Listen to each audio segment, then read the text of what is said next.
Now here is what Muslim warrior also said. Those who leave Islam are free to do so, but not to fight against Muslims. So Muslim warrior is saying anyone who leaves Islam is free to do so without being harmed, without being killed.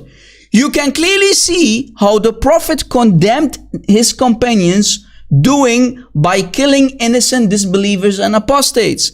As long, he continues saying, as long as unbelievers don't fight it, I think he means to say fight Muslims physically, then they are free to do anything they want.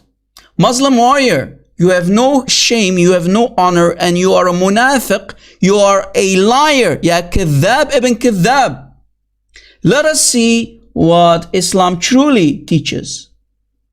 In Sahih al-Bukhari, hadith number 6922, again, Sahih al-Bukhari, hadith number 6922, we can read, narrated Ikramah, some Zanadiqa, which means atheist, were brought to Ali and he burned them.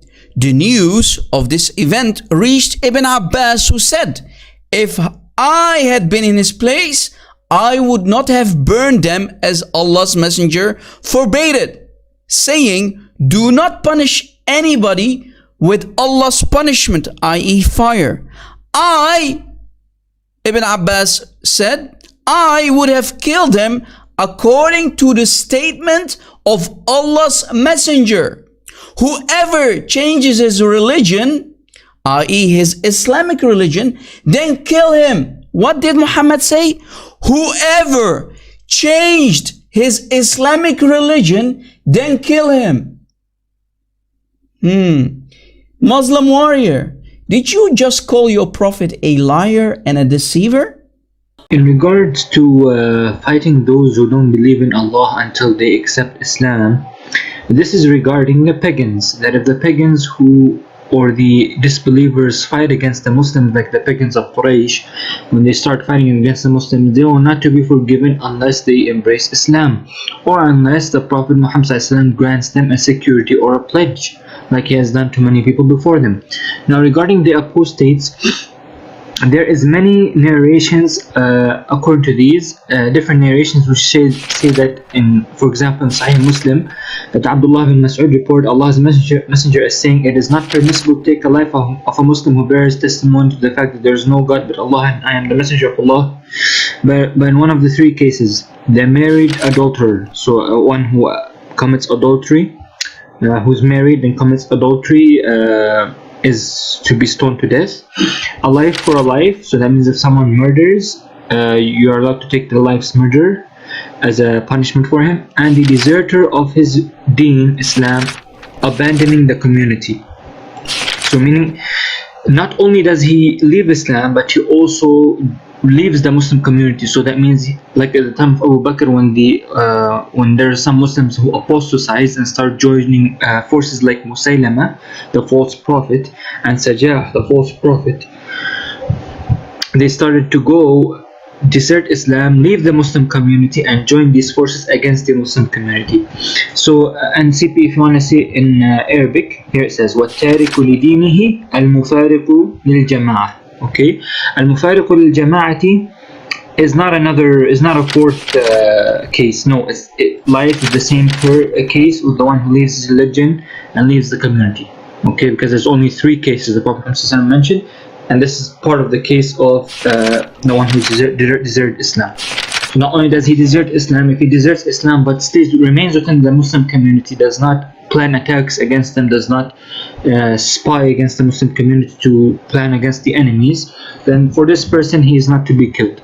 Now even if many Sahabas did this, remember the Sahabas sometimes also made mistakes because some of them knew a hadith that others did not, because some Sahaba were with the Prophet in different events that others were not with him, right?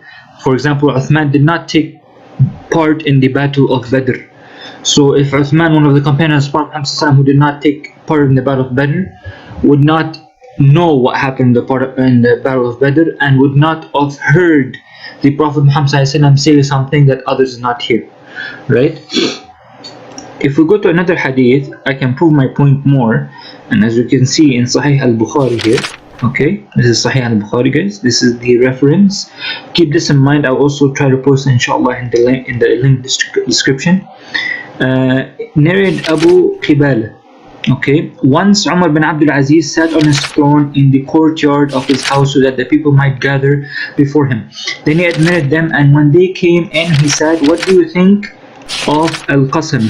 They said, "We say that it is lawful to depend on al-qasama in qisas, meaning in taking life for life, as the previous Muslim caliphs carried out qisas depending on it."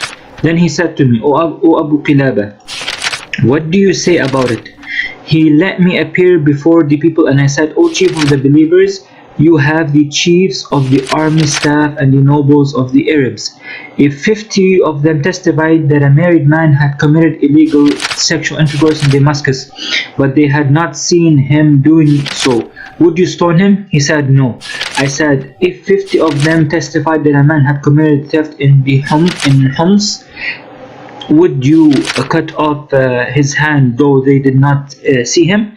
He replied, "No." I said, "By Allah," so now he's giving a half, so saying Wallahi right now, "Allah's messenger ﷺ never killed anyone except in one of the following situations: a person who killed somebody unjustly, okay, was killed in qisas, meaning life for life; a married person who commits illegal sexual intercourse; and a man who fought against Allah and his apostle and deserted Islam and became an apostate." Now the wording here in narration shows us, and this again, and this is, I'm not making this up, this is Sahih al-Bukhari. Okay, again, as we see that he's saying that the Prophet Muhammad did not kill a person except in 3 cases: a man who fought against Allah and his apostle and deserted Islam. And this is actually true, because if you look at all the hadiths, nowhere do you see the Prophet Muhammad killing an apostate who basically did not fight against the Muslims. He basically fought those who fought against the Muslims.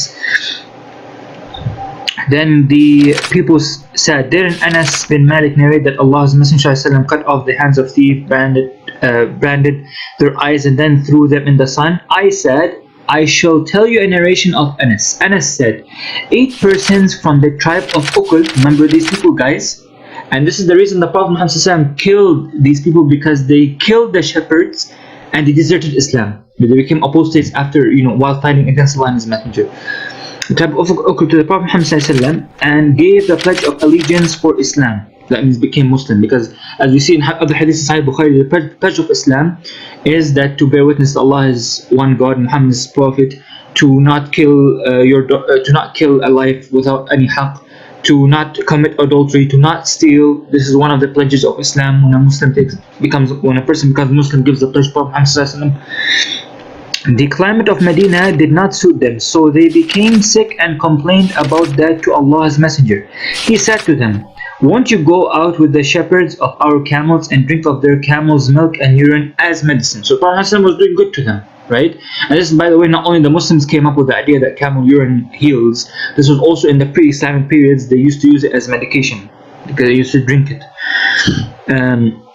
They said yes, so they went out and drank camel's milk and urine, and after they became healthy, they killed the shepherd. Notice, they killed the shepherd of Allah's Messenger ﷺ, and took away all the camels, stole the camels. This news reached the Messenger of Allah ﷺ, so he sent men to follow their traces, and they were captured and brought to the Prophet. He then ordered to cut their hands and feet, and their eyes were branded with heated pieces of iron, and then he threw them in the sun till they died. Okay, I said, what can be worse than what those people did? They deserted Islam, committed murder and theft. So here we can see Sahih al-Bukhari. Okay, and there's many narrations of this. There's many narrations, and even the non-Muslims here know what I'm talking about. The tribe of Ukul, and you all know this story because you try to use it to refute Muslims, but it refutes you back. Because the reason the Prophet ﷺ branded their eyes and cut their feet and made them die in this way is because when the Prophet was good to them, they killed the shepherd. They took a life unjustly. And what they did, they stole the camels, right? And as we can know, a person who killed, and this is a man who fought against Allah and His Apostle, desert Islamic composite. See, people will say, you're using the English version right now. Come read the Arabic. أهلا وسهلا. حبيبي, I'll read the Arabic and I will show you. أو رجل حارب الله ورسوله وارتد عن الإسلام. A man, the Prophet has killed people in 3 cases. A man who a life for life, a married man who commits adultery, and the man who what? أو رجل, a man حارب الله ورسوله, a man who fought against Allah and His Messenger, وارتد عن الإسلام, and became an apostate. There you go. There you have it. This is Sahih al-Bukhari. Same hadith I'm talking about. We also find in the hadith of Sahih al-Bukhari that apparently this is how the Prophet ﷺ either fought against those who fought him, or either fought against those who, basically sometimes he also forgave people. Near Hijab ibn Abdullah, that he fought in a ghazwa towards Najd along with Allah's Messenger ﷺ, and when Allah's Messenger ﷺ returned, he too returned along with him. The time of the afternoon nap took place. Then when they were in a valley full of thorny trees, Allah's Messenger ﷺ demounted, and the people dispersed amongst the thorny trees, seeking the shade of the trees. Allah's Messenger ﷺ took shelter under a samura tree and hung his sword on it. We slept for a while when Allah's Messenger ﷺ suddenly called us, and we went to him to find a Bedouin sitting with him. Allah's Messenger ﷺ said, this Bedouin took my sword out of its sheath while I was asleep. When I woke up, the naked sword was in his hand, and he said to me, who can save you from me? I replied, Allah. Now here he is sitting. Allah's Messenger ﷺ did not punish him for that.